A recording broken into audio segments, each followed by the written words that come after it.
आप सभी भाई बहनों का आध्यात्मिक ज्ञानात्मक चैनल की ब्रह्म मुहूर्त ज्ञान उपदेश कक्षा में एक बार फिर स्वागत है।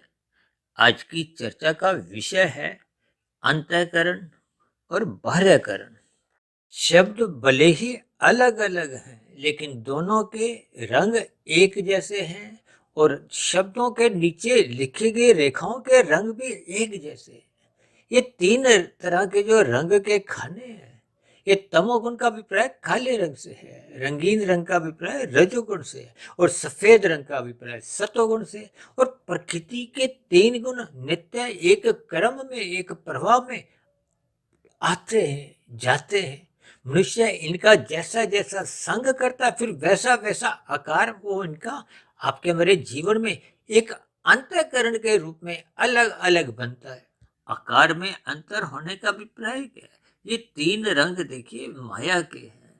माया के तीन रंग को हो, तीन गुण को हो। देखिए हम तो प्रतिदिन ही बार बार चर्चाएं करते रहते हैं, तमोगुण, रजोगुण और सतोगुण की। और इन तीन गुणों से ही आपके मेरे तीन शरीर बने हैं, स्थूल शरीर, सूक्ष्म शरीर और कारण शरीर। देखिए जब तक मनुष्य इन तीन गुणों की स्थितियों को ज्ञान पूर्वक समझता नहीं है, तब तक ज्ञान की कड़ियां को हो, आध्यात्मिक यात्रा आरंभ ही नहीं होती।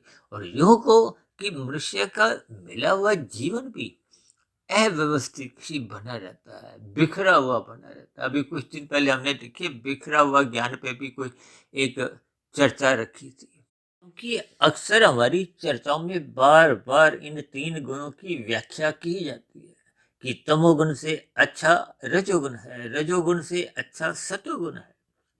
और अक्सर हम तो इनको बार बार यहाँ तक भी कहते हैं कि तमोगुण से 10 गुना अच्छा रजोगुण है, रजोगुण से भी 10 गुना अच्छा सतोगुण है और सतोगुण से भी 10 गुना अच्छा विशुद्ध सतोगुण।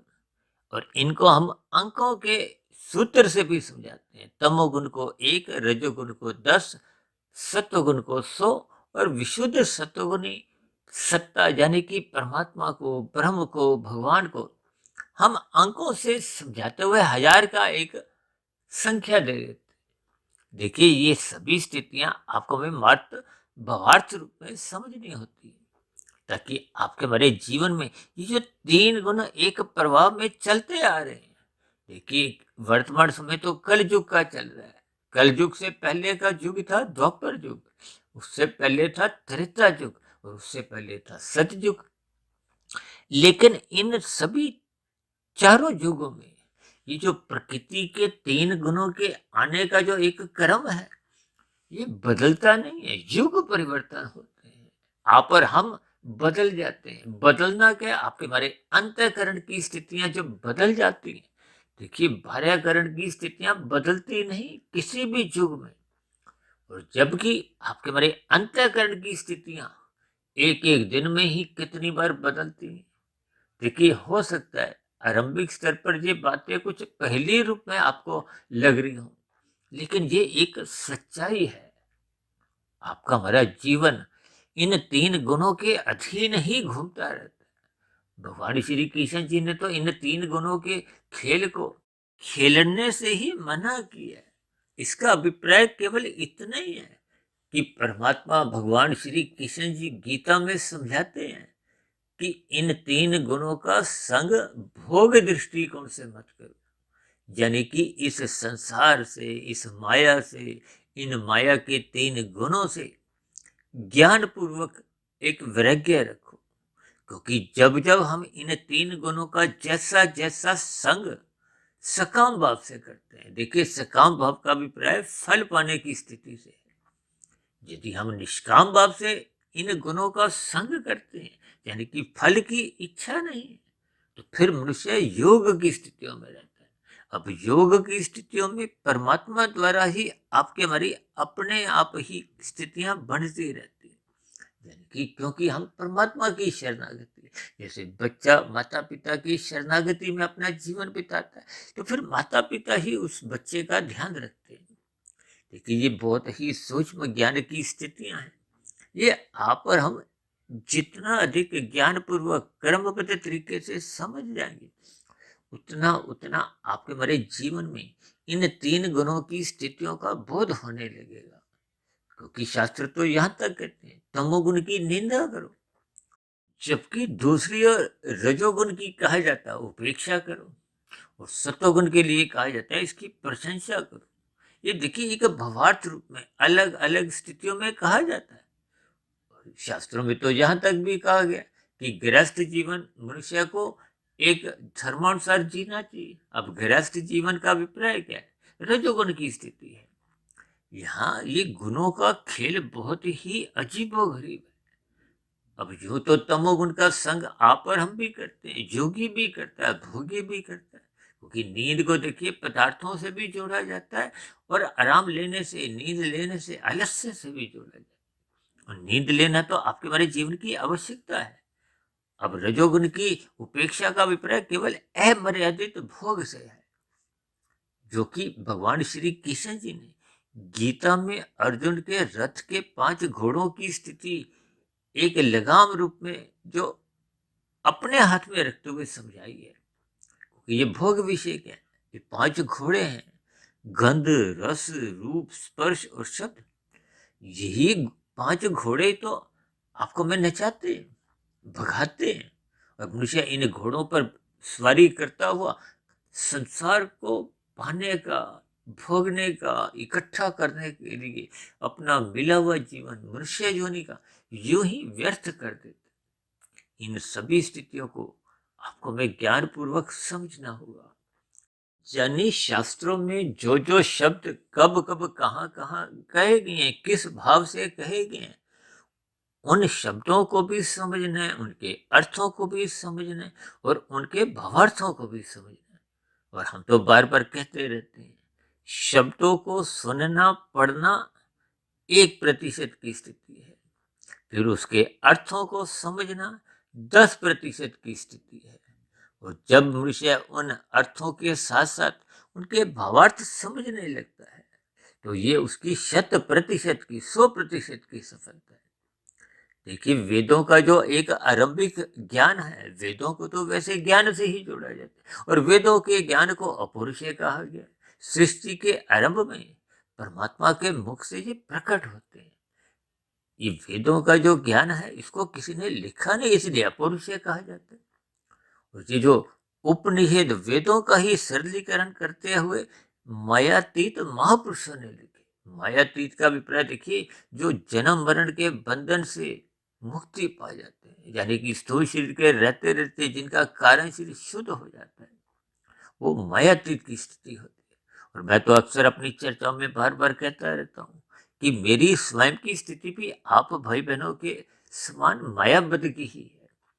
तो गुरुओं के आशीर्वाद से, परमात्मा की कृपा से, ब्रह्म मुहूर्त की जो अनुकूलतम स्थिति में उठते हुए, देखिए ये ब्रह्म मुहूर्त का जो एक समय विशेष है, इस सत्वगुण की शुद्धतम स्थिति है। और इस स्थिति विशेष का, इस ब्रह्म मुहूर्त के समय का हम जितना अधिक लाभ उठा लेते हैं, देखिए ब्रह्म शब्द परमात्मा के लिए आता है, मुहूर्त का अभिप्राय एक शुभ स्थिति से है, समय से है।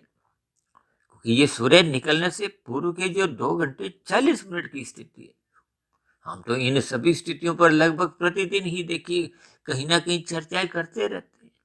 इस आध्यात्मिक ज्ञानात्मक चैनल पर लगभग पिछले 5 वर्षों से जो लगभग हमने 2200 के आसपास वीडियो प्रसारित किए हैं, इन सभी वीडियो में प्रत्यक्ष रूप से, अप्रत्यक्ष रूप से इन 3 गुणों के ज्ञान के इर्द गिर्द ही हमारी चर्चाएं घूमती हैं। और इस 3 गुणों से संबंधित ही आपके बड़े 3 शरीर, स्थूल शरीर, सूक्ष्म शरीर और कारण शरीर। देखिए स्थूल शरीर के स्तर पर ही आपके हमारी जो क्रियाएं काम भाव से होती हैं, उनका कर्माशय बनता है। और शास्त्रों में तो कहा गया ये करो, ये मत करो, बस इतनी सी बात मनुष्य को पूरे जीवन में समझ नहीं आती। जो मना किया गया उसको मनुष्य करता रहता है। अब करता है तो फिर उसका फल भी भोगना पड़ता है। हमने एक बार वीडियो बनाई थी 3-4 साल पहले, कर्ता भोक्ता आत्मा का एक संबंध के साथ। देखिए आत्मा तो एक चेतन तत्व है, ज्ञान स्वरूप है, और परमात्मा आनंद स्वरूप सत्ता है। तभी तो परमात्मा को सच्चिदानंद कहा जाता है। हम सबकी आत्मा को चाहे देखिए चूहे की आत्मा हो, छिपकली की हो, पेड़ पौधे की हो, कीट पतंगे की हो, चाहे मनुष्य की हो, पशु की हो, पक्षी की, किसी की भी हो, आत्मा सबकी ही समान गुण वाली, यानी कि ज्ञान स्वरूप है। और ये जो ज्ञान स्वरूप की स्थिति है, इसका अभिप्राय क्या है कि आपकी हमारी आत्मा को ज्ञान पहले से ही है। जो हम बार बार कहते हैं हमारी 2200 वीडियो होगी, इन 2200 वीडियो में भी कोई नया ज्ञान नहीं है। वेदों का ज्ञान हो, चाहे उपनिषदों का, चाहे पुराणों का, चाहे गीता का, चाहे किसी भी दर्शन शास्त्र का, इन सभी के शास्त्रों में जो जो ज्ञान की स्थितियां समझाई गई, वो मूलभूत ज्ञान इन तीन गुणों का ही है।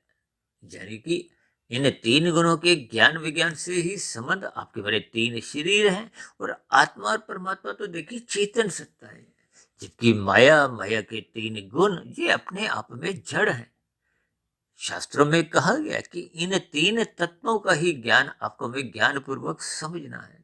और इन तीन तत्वों के ज्ञान विज्ञान को जब मनुष्य समझ जाता है, यहाँ समझने का अभिप्राय क्या है कि आपका हमारा जो ज्ञान आवृत हो चुका है। ये आवृत कब होता है? जब प्रकृति के जो दो गुण है, तमोगुण, रजोगुण, जो बंधनदायक कहेगी। सत्वगुण को तो मुक्तिदायक गुण कहा गया है। सत्वगुण के संग को ही सत्संग से भी जोड़ा जाता है, जिसकी हम बार बार एक प्रशंसा करते हैं। रात को मौनात्मक स्थितियों से बचने के लिए जल्दी सो जाओ और सुबह ब्रह्म मुहूर्त में उठो। ये सभी स्थितियां तो हम बार बार दोहराते रहते हैं। इसका अभिप्राय क्या है कि हम सभी भाई बहनों की आत्मा का जो एक ज्ञान है, वो आवृत हो चुका है, ढक चुका है, कमजोर हो चुका है। इसलिए तो बार बार कहा जाता है कि सत्संग करो, ताकि हम ज्ञानमय स्थिति में वापस लौटे। यानी कि ज्ञान कोई नई चीज नहीं है, ज्ञान तो आपका हमारा स्वरूप है। यानी कि हम ज्ञान स्वरूप हैं। स्वरूप शब्द देखिए चेतन सत्ता के लिए कहा जाता है, आत्मा के लिए, परमात्मा के लिए। परमात्मा आनंद स्वरूप है, और ये जो रूप की स्थितियां हैं, ये तो माया की स्थिति है। जबकि साधारण बोलचाल में तो बार बार कहा जाता है प्रकृति परिवर्तनशील है, और हर क्षण ही हम कितने ही परिवर्तन देखते हैं। ये परिवर्तन इन जड़ पदार्थों में जो हम देखते हैं, इसके पीछे परमात्मा की निर्गुण निराकार ब्रह्म शक्ति का हाथ है। देखिए, जब तक आपके मरे शरीर भी चलते फिरते नजर आते हैं, इसका अभिप्राय क्या है कि इसमें आत्मा परमात्मा की चेतन सत्ताएं मौजूद रहती है। देखिए, आत्मा एक देशीय है, परमात्मा तो सर्वव्यापी सत्ता है। यानी कि परमात्मा आत्मा के भीतर भी है और बाहर भी है। ये तो देखिए बहुत ही सूक्ष्म स्थिति है। अक्सर हम निर्गुण निराकार ब्रह्म को सर्वव्यापी सत्ता से बार बार समझाते रहते हैं। और ये जो सगुण निराकार की स्थिति है, इसको स्वयं भगवान श्री कृष्ण जी ने गीता में एक परमात्मा के रूप में, एक सखा के रूप में समझाया कि मैं सबके हृदय में रहता हूँ। और ये जो हम भगवान शब्द कहते हैं, इसको सगुण साकार रूप से एक जोड़ा जाता है। उस सगुण साकार रूप से ही अलग अलग कितने ही आज तक अवतार हुए हैं, और अवतार ये होते रहते हैं।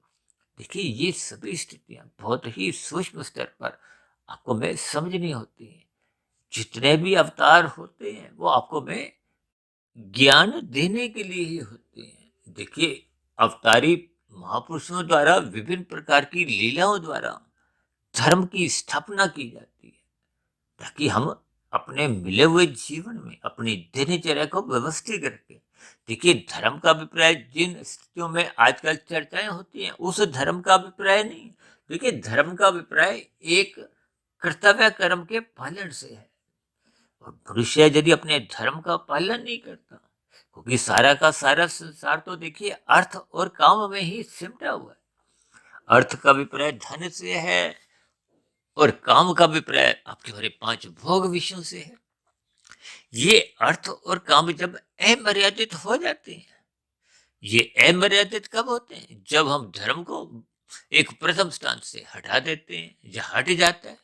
हटता कब है? जब हम सत्संग नहीं करते, सत्वगुण का संग नहीं करते। देखिए, ये बहुत ही सूक्ष्म स्तर पर आपको मैं ज्ञान पूर्वक समझनी होगी।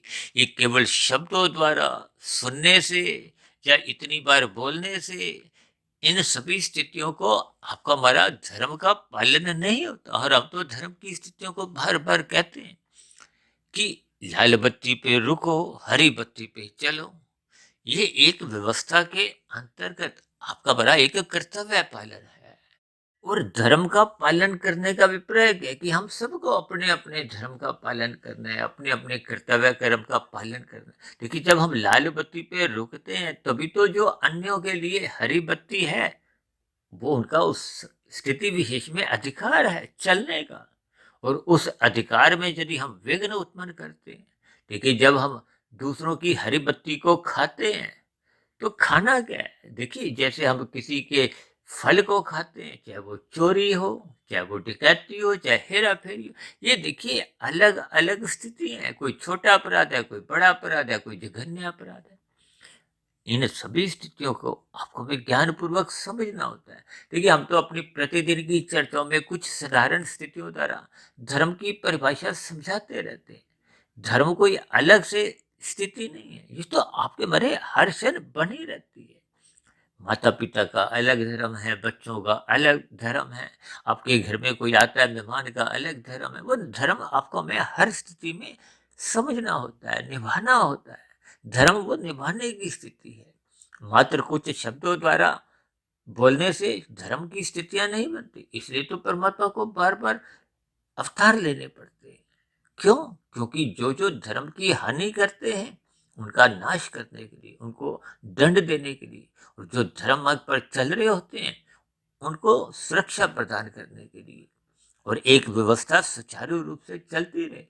ये जो चार प्रकार के युग हैं, ये देखिए युग का परिवर्तन कहो, प्रवाह को, ये तो अनादिकाल से चलता आ रहा है। क्योंकि आत्मा एक दो दस बीस हजार दो, ये तो अनेकों हैं। ये शब्दों में भी देखिए, कोई शास्त्रों में भी कहीं अक्षरों में, शब्दों में कहीं कुछ लिखने में नहीं आ सकता, क्योंकि इतनी अनंत है। अब देखो ना, एक कुत्ता जो नहीं है, अब कुत्ते ही कुत्ते हैं, जो कि बहुत ही असंख्य है। अब दिल्ली में देखो, भारत में देखो, पूरे संसार में देखो, तो ये तो एक जोनी है। इसी तरह 80 लाख प्रकार की जोनी है, 20 लाख तरह की तो देखिए वनस्पति जोनी है। अब एक एक जोनी में ही कितने जीव हैं, यानी कि ये संख्या भले ही निश्चित है, लेकिन आपके मेरे पढ़ने लिखने में समझने में संभव ही नहीं। और इनको समझकर आपका बड़ा कोई भला होने वाला भी नहीं। देखिए, इन सभी स्थितियों के मात्र आपको में अर्थ के साथ साथ भावार्थ समझने हैं। अब मनुष्य से नीचे की जो 80 लाख प्रकार की जोनी है, जिसमें देखिए 20 लाख तरह की वनस्पति जोनी है, 9 लाख तरह के जल में रहने वाली, समंदर में रहने वाली जोनी है, 11 लाख तरह के कीड़े मकोड़े, कीट पतंगे, 10 लाख तरह के पक्षी, और 30 लाख तरह के पशु, ये कुल मिला के होते हैं 80 लाख। और फिर मनुष्य योनि का नंबर है, जिसमें आप और हम जी रहे हैं, जिसको हम बहुत हल्के में लेते हैं, भोग विलासों में यूं ही व्यर्थ करते हैं। और जो मनुष्य से ऊपर की जोनी है, इनका भी महत्व देखिए साधना दृष्टिकोण से शास्त्रों ने इनकार किया है, क्योंकि उन ऊपर की जोनियों में विशेष प्रकार के सुखों का ही भोग होता है। और सुखों का भोग होते होते आपकी हमारी साधना आरंभ नहीं होती। आज संसार में भी देखिए 5 स्टार होटल में, 7 स्टार होटल में, ये जितने बड़े बड़े होटल हैं, जब जिनके पास भी बहुत बड़े बड़े सुख भी हैं, तो ऐसे सुखी मनुष्यों की देखिए परमात्मा के प्रति कहो, साधना के प्रति स्थितियां वो बन नहीं पाती। ये मात्र आपने देखिए उदाहरण रूप में इसको स्वीकार करना है, समझना है। इसलिए तो बार बार कहते हैं सत्संग करते रहो, श्रद्धा पूर्वक सत्संग करो, निरंतर करो, ताकि अपने आप ही एक सात्विक स्थितियां मजबूत हों। देखिए, जो मनुष्य सत्संग करते हैं वो गुरुओं का आदर करते हैं। गुरुओं का आदर करने का अभिप्राय उनके द्वारा बताए गए मार्ग को चलना अपना धर्म समझते हैं, शास्त्रों के अनुसार अपनी दिनचर्या व्यवस्थित करते हैं। आज मनुष्य देखिए जीपीएस ऑन करता हुआ उसी मार्ग पे चलता है, तो ये शास्त्र भी आपका हमारा मार्गदर्शन करते हैं।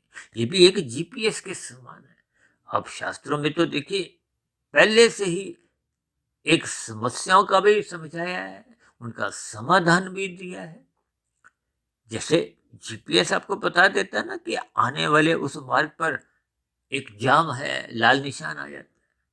तो ठीक इसी तरह आपके हमारे जीवन में जो जो समस्याएं आती, भगवान श्री कृष्ण जी ने तो बार बार गीता में कहा, ये जगत तो दुखालय है, यहाँ दुख बने रहते हैं।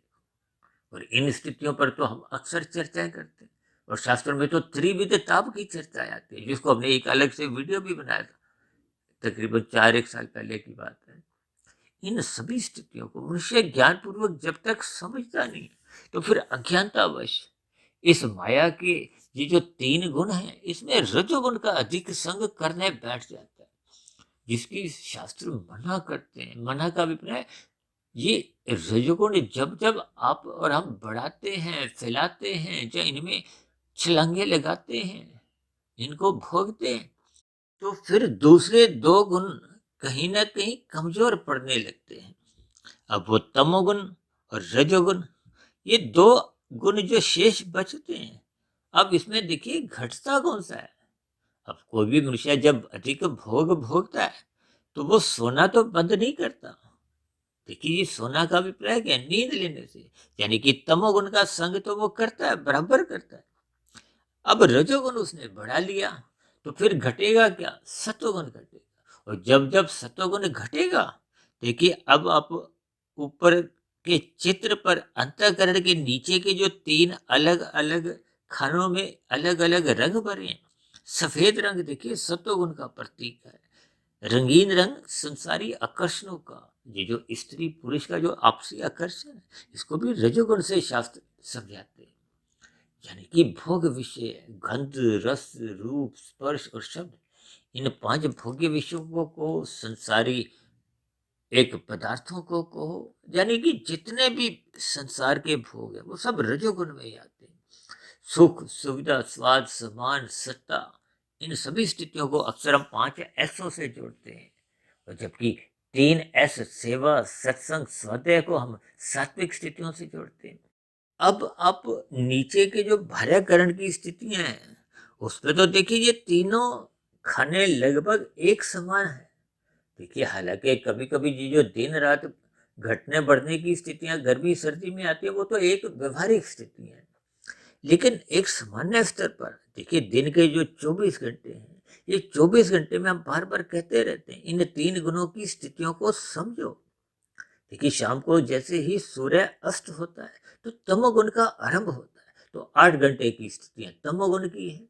अब उन 8 घंटे की स्थितियों में भी देखिए तमोगुण की भी 3 स्थितियां होती हैं। अब गुजरा हुआ गुण क्या है? जब हम भाग दौड़ कर रहे थे संसार को पाने के लिए, वो रजोगुण है। संसार को देखिए रजोगुण से जोड़ा जाता है। जैसे शास्त्रों में कहा गया है, तमोगुण का अभिप्राय पदार्थों से भी है, और उन पदार्थों के लिए हम क्रियाएं करते हैं, वो रजोगुण की स्थिति है। और क्रिया कर्मबद्ध तरीके से होनी चाहिए, ये तभी संभव है जब आपको में ज्ञान होगा, और ज्ञान का अभिप्राय सत्वगुण से है। अब उदाहरण के लिए देखिए, आपके हमारे घरों में जो खाना बनता है, चाहे देखिए माता बनाती है, चाहे पत्नी बनाती है, चाहे बहन बनाती हो, इन सभी स्थितियों को खाना बनाने का जिसको ज्ञान होता है, वही तो क्रियाएं करता हुआ पदार्थों को एक स्वादिष्ट बना पाता है। और जब आपके हमारे घर में देखिए गृहिणी नहीं होती, तो कभी कभी हम खाना खुद बनाते हैं, आपको में ज्ञान नहीं, तो अब इसका अभिप्राय क्या है? अब सतोगुण की न्यूनता है। अब हम जितनी भी क्रियाएं करते हैं, किन से? रसोई में रखे हुए पदार्थों से। तो फिर खाना जैसा भी बनता है, वह स्वादिष्ट नहीं बनता। इसका अभिप्राय देखिए बहुत ही सूक्ष्म स्तर पर आपको हमें समझना होगा, कि जब जब आपका हमारे जीवन में रजोगुण की प्रधानता होती है और सत्वगुण घटने लगता है, तो फिर सत्वगुण घटने के कारण आपकी हमारी जो क्रियाएं हैं संसार को पाने की, भोगने की, वो अव्यवस्थित हो जाती है। उनमें एक अव्यवस्था होने का अभिप्राय क्या है? उनमें पाप कर्म होने लगते हैं। अब ये जो तमोगुण की स्थिति है, देखिए किसी भी मनुष्य का तमोगुण तो छूटता नहीं। भले ही देखिए तमोगुण को नींद से भी जोड़ा जाता है, आराम करने से भी जोड़ा जाता है। जब जब हम अधिक भोग भोगते हैं, तो हम प्रमाद में आते हैं, प्रमाद से फिर आलस की स्थिति में आते हैं। अब आलस की स्थितियों में देखिए आप और हम कार्य कर्म करते नहीं है, तो फिर ऐसी स्थितियों में आलसी मनुष्य देखिए कुछ ऐसी योजनाएं मन बुद्धि के स्तर पर बनाता है कि फिर वो अन्यों के साथ हेरा फेरी चतुराइयां करता है। ये सभी एक व्यवहारिक स्थितियां आपको मैं समझनी होंगी। जबकि शास्त्र तो देखिए विहित कर्मों की ही एक अनुमति देते हैं। विहित कर्म का अभिप्राय क्या है? विधि विधान द्वारा धर्मानुसार। अब जैसे हम कहते हैं ना, हरी बत्ती पे चलो, तो वो धर्म का पालन है। लाल बत्ती पे रुको, तो भी तो एक व्यवस्था बनी रहती है। अन्यथा क्या होता है कि चक्का जाम हो जाता है। इसी तरह संसार में जब देखिए स्थितियां धर्म का पालन होता नहीं, तो फिर चक्का जाम होने लगता है। ये चक्का जाम का अभिप्राय संघर्ष की स्थिति है, लड़ाई झगड़े की स्थिति है। आज दो देशों में देखिए युद्ध की स्थितियां जो बनती बिगड़ती रहती है, इनका अभिप्राय क्या है कि कोई देश अपने धर्म का पालन नहीं करता, तो फिर ये अराजक स्थितियां बनती हैं। इसलिए तो देखिए ये सभी देशों में ये कानून व्यवस्था, न्यायालय, ये स्थितियां इसीलिए बनी है। और यही परमात्मा की व्यवस्था में देखिए ये जो 80 लाख प्रकार की नीचे की जो तामसिक योनि है, ये भी एक व्यवस्था के अंतर्गत अनादिकाल से चल रही है। अब सतयुग, त्रेता, द्वापर, कलयुग की स्थिति है। अब कलयुग का तो देखिए ये बहुत ही अभी आरंभिक स्थिति है। कलयुग की आयु तो 4,32,000 वर्ष है, और अभी तो उसमें मात्र 5,125 वर्ष बीते हैं, 1% के लगभग। शेष कलयुग तो अभी आना बाकी है। हालांकि ये चर्चाएं तो देखिए ये यूट्यूब पे या इधर उधर बहुत उछलती रहती हैं, लेकिन शास्त्रों का क्रमबद्ध तरीके से ज्ञान विज्ञान जब तक मनुष्य समझता नहीं है। हम तो देखिए प्रतिदिन ही ब्रह्म मुहूर्त ज्ञान उपदेश कक्षा में कुछ गंभीर विषयों को क्रमबद्ध तरीके से उठाते हैं, उन पर चर्चाएं करते हैं और कुछ उदाहरणों द्वारा बात को समझाने का एक प्रयास करते हैं। हालांकि हमारे प्रयास में भी देखिए कुछ कमियां रह जाती, क्योंकि मैं भी तो एक मायाबद्ध ही हूँ। लेकिन फिर भी परमात्मा के आशीर्वाद से, अपने गुरुओं की एक कृपा से और ब्रह्म मुहूर्त समय विशेष में इन सभी स्थितियों पर हम प्रकाश डालने का एक प्रयास करते हैं। देखिए जैसे आज हमने जी अंतःकरण के नीचे जो हमने 3 अलग अलग खाने देखे हैं, इन सभी स्थितियों को एक व्यवहार रूप में आपको में समझना है। हालांकि ये तो देखिए खाने एक दो नहीं, हजारों लाखों करोड़ों अरबों खरबों कितनी अलग अलग स्थितियां बन सकती हैं, क्योंकि सबके स्वभाव अलग अलग है। अंतःकरण का अभिप्राय आपके हमारे कारण शरीर से है, आपके हमारे सूक्ष्म शरीर से। देखिए स्थूल शरीर तो एक बाहरी स्थिति है, आपके हमारी ये बाहर का एक आकृति है। हालांकि स्थूल शरीर के स्तर पर ही हम जो क्रियाएं करते हैं, कानून का बंधन भी स्थूल शरीर पे है। अब मन के बंधन पे तो कोई देखिए लाल बत्ती पे रुका हुआ भी कुछ अलग विचार रख सकता है, लेकिन उसका चलान नहीं करता। ठीक इसी तरह परमात्मा की सृष्टि में भी आप और हम चाहे मन से पाप कर्म नहीं करें, चाहे मन में इच्छा हो, अब इच्छा का देखिए बुरा संस्कार तो बनेगा। देखिए संस्कार अलग चीज है, कर्मशय अलग चीज। अब संस्कार कारण शरीर में रहते हैं, कर्माशय भी कारण शरीर में रहते हैं, लेकिन कर्माशय देखिए फल देके समाप्त हो जाता है, लेकिन ये जो संस्कार हैं ये समाप्त नहीं होते। देखिए इन सभी स्थितियों को आपको हमें बार बार समझना होता है। इसलिए तो हम कहते हैं कि अपना अंतःकरण बिगड़ने मत दो, स्वभाव बिगड़ने मत दो, संस्कार बिगड़ने मत दो। ये बनते बहुत ही धीरे धीरे हैं, लेकिन बिगड़ने में देखिए इनको कुछ समय नहीं लगता। अब आपने 13वीं मंजिल पे अगर सीढ़ियां चढ़नी है, तो 1 2 3 पहली मंजिल, दूसरी तीसरी पर, तो कितना परिश्रम करना पड़ता है। और यदि 13वीं मंजिल से किसी ने नीचे छलांग लगाई, देखिए मात्र उदाहरण क्या है, तो फिर उसको कितना टाइम लगता है। यानी कि गिरने में इस बात को आप कुसंग से भी जोड़ सकती हो, सत्संग से भी जोड़ सकते हो। यानी कि चढ़ना एक सत्संग की स्थिति है, इसको आप सफेद रंग से भी जोड़ सकते हो। बुराई को, कुसंग को आप काले रंग से जोड़ सकते हो। अब काला रंग तो तुरंत अपना प्रभाव दिखाता है, और सफेद रंग तो धीरे धीरे असर दिखाता है। अब काले रंग पे सफेद रंग एक बार किया, 2 बार, 4 बार, 10 बार, फिर धीरे धीरे कुछ परिस्थितियां बदलती हैं। इन सभी स्थितियों को आपको मैं अपने मन बुद्धि के स्तर पर विचार करना होगा। इसीलिए तो हमने देखिए अंतःकरण और बाह्यकरण के बीच में रेखाओं के साथ साथ 3 प्रश्न चिन्ह लगाए हैं। ताकि इन 3 गुणों की स्थितियों को, लक्षणों को हम पहचानें, अपनी मंजिल को निर्धारित करें। क्योंकि संसार तो दुख में ही है और परमात्मा आनंद स्वरूप सत्य है। जबकि एक इंसान सत्संग के अभाव में अपने मन बुद्धि के स्तर पर संसार में ही सुख ढूंढता है और संसार में ही भागता रहता है। जबकि आत्मा चेतन स्वरूप सत्ता है। जब तक हम परमात्मा के सम्मुख नहीं होते, तब तक आपको में आनंद की झलकें मिलती नहीं है। क्योंकि परमात्मा आनंद स्वरूप सत्ता है। ये माया तो जड़ है। यहाँ जड़ का अभिप्राय 3 गुणों की स्थितियां हैं। इन 3 गुणों के अनुसार ही जो जो स्थितियां बनती हैं, जिस गुण का हम संग करते हैं, उसका रंग फिर आपको हमें सहज ही प्राप्त होता है। सुख को हो, अनुकूल परिस्थितियां को हो। अब सुख को देखिए रजोगुण से जोड़ा जाता है, लेकिन ये अल्पकालिक सुख होते हैं। अब रसगुल्ले का सुख कितनी देर का है। ये संसार भी देखिए एक रसगुल्ले के समान ही है। अभी कुछ दिन पहले हमने इस पर भी एक चर्चा संध्या बेला ज्ञान कक्षा में रखी थी। और ये जो तमोगुण की स्थितियां हैं, क्योंकि मनुष्य तमोगुण में गिरता ही कभी है जब उसका रजोगुण बढ़ने लगता है, फैलने लगता है। अब रजोगुण फैलने का अभिप्राय देखिए, हमने जो ऊपर के जो पीले रंग की स्थिति है, वो सामान्य से अधिक एक संकेत रूप में दर्शाई है। यानी कि जब जब रजोगुण बढ़ता है तो सतोगुण घटने लगता है। ये घटा हुआ सतोगुण फिर परमात्मा के मार्ग पर चलने की कोई प्रेरणा नहीं देता। तो फिर ऐसी स्थितियों में संभावना किसकी है? तमोगुण बढ़ने की। तमोगुण बढ़ने का अभिप्राय अनितिगत कार्यों से है, विषय भोगों की मौनात्मक स्थितियों से है। अक्सर आजकल तो देखिए मनुष्य का रजोगुण 24/7 की स्थितियों में छलांगे लगा रहा है, जिसके फलस्वरूप मनुष्य देरी तक जागता रहता है, जिसके फलस्वरूप वो ब्रह्म मुहूर्त में उठ नहीं पाता।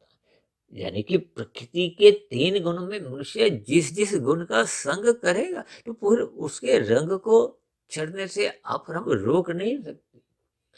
यानी कि जैसा जैसा हम कर्म करते हैं, उसका क्रमशः बनता है। जैसा जैसा आप और हम चिंतन करते हैं, उसका संस्कार बनते हैं। देखिए मानसिक स्तर पर हम कोई भी क्रियाएं करते हैं चिंतन रूप में, उसका कर्माशय नहीं बनता है, लेकिन उसके संस्कार बनते हैं। और फिर जैसे जैसे संस्कार बन जाते हैं, स्वभाव बन जाता है, तो फिर बने हुए संस्कारों से ही मन बुद्धि में फुरने होते हैं, विचार आते हैं, वृत्तियां जागती हैं। ये सभी स्थितियां फिर मन बुद्धि के स्तर पर जैसी जैसी स्थितियां बन जाती हैं, तो फिर स्थूल शरीर के स्तर पर ज्ञानेंद्रियों द्वारा 5 भोग विषयों का सुख भोगा जाता है। देखिए भोग विषय क्या है? गंध, रस, रूप, स्पर्श और शब्द। ये जो 5 ज्ञानेंद्रिय, नाक, जिह्वा, आंख, त्वचा, कान, और इन्हीं भोग विषयों की प्राप्ति के लिए मनुष्य भाग दौड़ करता है, कर्म करता है। हाथ पैर वाणी लिंग गुदा, जी 5 गोलक रूपी कर्मेंद्रियां हैं। इसी तरह तामसी स्थितियों का वर्णन देखिए भागवत पुराण में तो विशेष रूप से होता है। और आजकल तो देखिए भागवत पुराण की चर्चाएं साप्ताहिक जग रूप में बहुत सी होती हैं, और उन पर बार बार समझाया जाता है कि दूध कीड़ा, मधुपान, स्त्री संग, हिंसा और अनीतिगत कार्यों से कमाया गया धन, स्वर्ण, इन तामसी स्थितियों का संग मनुष्य को नहीं करना। अन्यथा संग होने मात्र से मनुष्य कब कितने पाप कर्म करने लगता है, मनुष्य को इसका बोध नहीं होता। आई मनुष्य देखिए विभिन्न प्रकार की चतुराइयां, हेरा फेरी, छल कपट, ठगी, छीना झपटी करता है। और मद्यपान की स्थितियां तो देखिए ब्याह शादी में ही बनती जा रही है। इसी तरह ये जो स्त्री संघ की स्थितियां, ये केवल फिल्मों में ही देखने को नहीं मिलती, विज्ञापन की दुनिया में नहीं, धनी मनुष्यों के जीवन में या वर्तमान जीवन में देखिए बड़े बड़े शहरों में तो कुछ लिव इन रिलेशनशिप वाली स्थितियां बनती जा रही है। तो ये सभी स्थितियां स्त्री संघ की है। और हिंसा जैसी स्थितियां तो देखिए वर्तमान युग में मांसाहार भोजन का सेवन बढ़ता जा रहा है। भले ही कहीं कहीं देखिए कानून भी आपको कोई रोक टोक नहीं करता, कोई दंडित नहीं करता, लेकिन शास्त्र मना करते हैं। और आपका हमारा जो भी कारण शरीर में कर्मशय बनता है, उस बने हुए कर्मशय के अनुसार ही प्रकृति आपको में पुरस्कार या दंड देती है। ये नीचे की जो जोनियां तो देखिए पुरस्कार रूप में नहीं, ये तो दंड रूप में है। इनमें तो यातनाएं मिलती हैं, दुख भोगने पड़ते हैं। क्योंकि परमात्मा तो देखिए परम दयालु, इसलिए परमात्मा ने नीचे की जोनियों के सभी जीवों को क्रमशः अचेत रख दिया, ताकि उनको अपने मिले हुए दुखों का बोध नहीं हो। आपको में तो सुबह शाम दोपहर खाना मिलता है, रहने को घर है, पहनने को वस्त्र है। अब ऐसी स्थितियां देखिए कीड़े मकोड़े पशु पक्षियों के साथ तो संभव ही नहीं है। वो दुख भोगते रहते हैं और जैसे जैसे दुख भोगते भोगते उनके दुख कम हो जाते हैं, वो पुण्य कर्मों के बराबर आ जाते हैं, तो फिर पुनः मनुष्य जोनी मिल जाती है। इसलिए ये अलग अलग युग बने हुए हैं, जैसा जैसा कर्माशय अनंत काल से ये चलते आ रहे हैं। तो ये प्रकृति की व्यवस्था में जो जो स्थितियां हैं, ये आप और हम देखते रहते हैं। इसलिए हम सभी भाई बहनों को मनुष्य योनि के अवसर का लाभ उठाना होगा, अपने अंतःकरण में सुधार करना होगा। ये जो हमने राशि स्थितियां बढ़ी हुई, ये कुछ इशारा किया है कि वर्तमान युग में आपके हमारे रजोगुण बढ़ता जा रहा है। अब रजोगुण बढ़ने से सत्वगुण अपने आप ही घटता है और तमोगुण बढ़ने की संभावना से भी इनकार किया नहीं जा सकता, क्योंकि तमोगुण 1 की स्थिति है, रजोगुण 10 की स्थिति है और सत्वगुण 100 की स्थिति है। जब जब रजोगुण बढ़ता है तो फिर वो 1 के नजदीकियों के पास ही जाता है। देखिए जो जो मनुष्य जब अधिक धन कमाता है तो वो मादक पदार्थों का सेवन करने लगता है, भोग विषयों का सेवन बढ़ने लगता है, रात को देरी तक जागने लगता है। देखिए ये सभी इशारे आपको हमें समझने होंगे, अन्यथा मनुष्य का मिला हुआ जीवन सात्विक बन नहीं पाता। देखिए जब मनुष्य को सुबह ब्रह्म मुहूर्त में उठना है, जब उससे भी पूर्व की स्थिति में उठना है, तो रात को जल्दी सोना होगा, मनात्मक स्थितियों से बचना होगा, सात्विक स्थितियों से जुड़ना होगा, क्योंकि बाहरी गुणों के आने का क्रम बदलता नहीं है। उन सभी गुणों का संग करने का आपको में एक विकल्प है, यानी कि हम अपनी दिनचर्या स्वयं निर्धारित करते हैं, व्यवस्थित करते हैं। और जैसे जैसे आपको हमारा ज्ञान विज्ञान आपको में इन 3 गुणों का समझ में आने लगता है, तो फिर मनुष्य अपने लाभ को देखते हुए, देखिए मनुष्य अपने आध्यात्मिक लाभ को तो नजरअंदाज कर देता है, जबकि आर्थिक लाभ को ही बढ़ाने में लगा रहता है। आदमी लाभ से लोभ की ओर, लोभ से संग्रह, संग्रह से महासंग्रह, और जिसके फलस्वरूप मनुष्य अनीतिगत कार्य करता हुआ कब तमोगुण में गिरता हुआ अपना कर्माशय बिगाड़ता है। तो फिर कर्माशय के साथ साथ देखिए संस्कार तो अपने आप ही फिर बिगड़ने लगते हैं, और बिगड़े हुए संस्कार फिर मनुष्य को मन बुद्धि के स्तर पर बार बार विचार लाते हैं, फुरने आते हैं, धक्का देते हैं। वो पुनः फिर विषय भोगों का भोग करते हैं, पाप कर्मों में पुनः ही संलग्न होने लगते हैं। ये सभी स्थितियां अपने आप ही प्रकृति की व्यवस्था में चलती रहती है, और मनुष्य के अंतःकरण में जैसा जैसा गुण विशेष रूप से बन जाता है, या यूं को वो उसका स्वभाव बन जाता है, वो स्वभाव को हो, बहुमत को हो।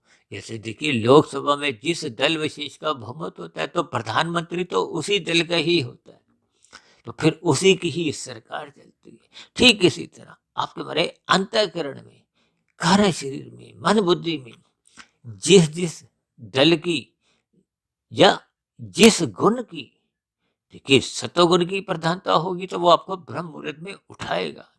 यदि रजोगुण की प्रधानता बन गई है तो वो आपको रात को देरी तक विषय भोगों में ही लगाएगा, ब्रह्म मुहूर्त में उठने नहीं देगा, और दिन में अधिक से अधिक धन कमाने के लिए आपको हमें भगाता है। और ये सभी स्थितियां जब जब रजोगुण की बढ़ने लगती हैं, तो मनुष्य देर सवेर तमोगुण में गिरता ही गिरता है।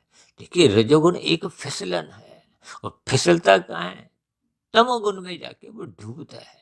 और डूबा हुआ मनुष्य फिर देखिए मरने के बाद भले ही हम साधारण शुभ भाव रखते हुए अक्सर 2 शब्द कहते हैं कि अमुक अमुक मनुष्य का स्वर्गवास हो गया, लेकिन परमात्मा के यहाँ परमात्मा तो देखिए न्यायकारी है, भले ही परम दयालु भी हैं, इसलिए तो नीचे की जोनियों को अछूत रखा गया, लेकिन न्यायकारी है।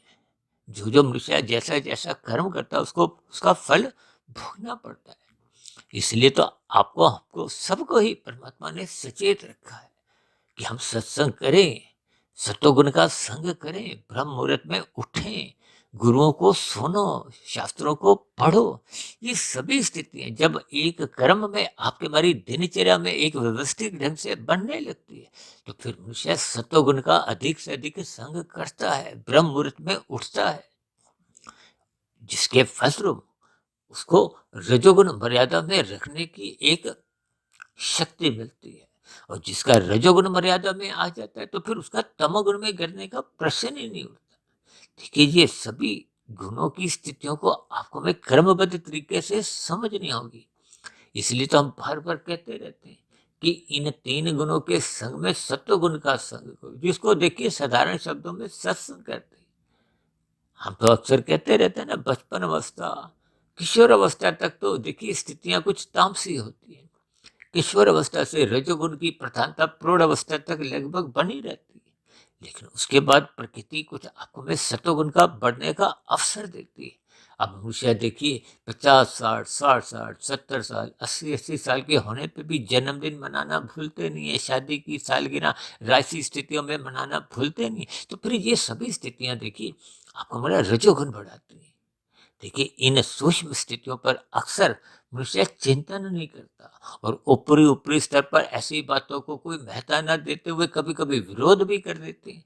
तो फिर ऐसी स्थितियों में आपको हमारा फिर सत्वगुण बढ़ने की संभावनाएं समाप्त हो जाती है। इन सभी स्थितियों को तर्क पूर्वक ज्ञान पूर्वक आपको में चिंतन करना होगा। इन गुणों के खेल को समझना होगा और जहां तक संभव हो तमोगुण के जो एक मौनात्मक स्थितियां हैं, निषेधात्मक स्थितियां हैं, पाप कर्म है, उनसे आपको में बचना चाहिए।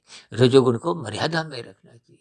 ये सभी स्थितियां तभी आपके हमारे जीवन में बन पाती हैं जब हम श्रद्धा पूर्वक सत्संग करते हैं, उस किए गए श्रद्धा पूर्वक सत्संग का ब्रह्म मुहूर्त में मनन करते हैं। मनन करते करते शोध की स्थितियां बनाते हैं। फिर धीरे धीरे कार्यशील में शुभ संस्कार बनने लगते हैं। वो शुभ संस्कार जब बहुमत में आ जाते हैं तो वो बुरे संस्कारों को, जो आपसे हमसे पहले पाप कर्म करवाते थे, संसार को अमर्यादित भुगवाते थे, वो फिर कमजोर पड़ने लगते हैं। और जैसे जैसे बुरे संस्कार दग्ध बीज होने लगते हैं तो फिर मन बुद्धि में कोई बुरे विचार आते ही नहीं है। शुभ स्थितियां बनी रहती है, जिसके फलस्वरूप आपका हमारा मिला हुआ जीवन आध्यात्मिक दिशा की ओर मुड़ जाता है। कर्म योग, ज्ञान योग, भक्ति योग की स्थितियां अपने आप ही अपना रास्ता बनाती जाती है। लेकिन ये योग की स्थितियां वो इमारतें हैं जो सतोगुण की एक मजबूत नींव पे ही खड़ी हो सकती है। जैसे आजकल तो देखिए बहुमंजिला इमारतों का प्रचलन शुरू हो गया, तो नींव कितनी मजबूत होती है, नीचे कार पार्किंग भी होती है। इन सभी स्थितियों को आपको मैं ज्ञान पूर्वक समझते हुए आज के वीडियो के चित्र को अपने मन मस्तिष्क के पटल पर स्थित करना चाहिए, ताकि हम सत्वगुण का अधिक से अधिक संग करते हुए अपने मिले हुए जीवन को सार्थक करें। इन्हीं शुभ कामनाओं के साथ चर्चा विशेष का यही विश्राम देते हैं। शाम को फिर मिलते हैं संध्या बेला ज्ञान कक्षा में।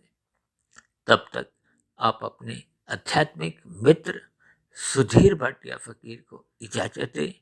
फिर भी वीडियो संबंधित आपके मन में कोई प्रश्न छलांगे लगा रहे हो, कोई मेरी कही गई बातें आपको तर्क संगत आधी अधूरी लगती हो, मेरी कही गई बातों पर आपको किसी प्रकार का कोई मतभेद हो, शिकायत हो, तो आपके प्रश्नों का, सुझावों का और आपकी शिकायतों का नीचे दिए गए कमेंट्स बॉक्स पर सदा ही स्वागत है। और यदि बनी हुई चर्चा आपको अच्छी लगने लगी हो तो मेरी आप सभी भाई बहनों से विनती है कि समाज में भी सतोगुणी स्थितियां मजबूत करने में आप भी इन वीडियो को शेयर करते हुए अपना योगदान दें, ताकि समाज में सतोगुणी वातावरण का विस्तार हो, लोगों के बीच में भाईचारा प्रेम मोहब्बत बने। ये संघर्ष की स्थितियां, लड़ाई झगड़े की स्थितियां जो आपके हमारे घरों में, समाज में, देश में, विदेशों में भी दिखती हैं, वो क्रमशः समाप्त हों। अब चर्चा विशेष को यहीं विश्राम देते हैं। आप सभी भाई बहनों का इस चर्चा विशेष को धैर्यपूर्वक, ध्यानपूर्वक सुनने के लिए बहुत बहुत धन्यवाद।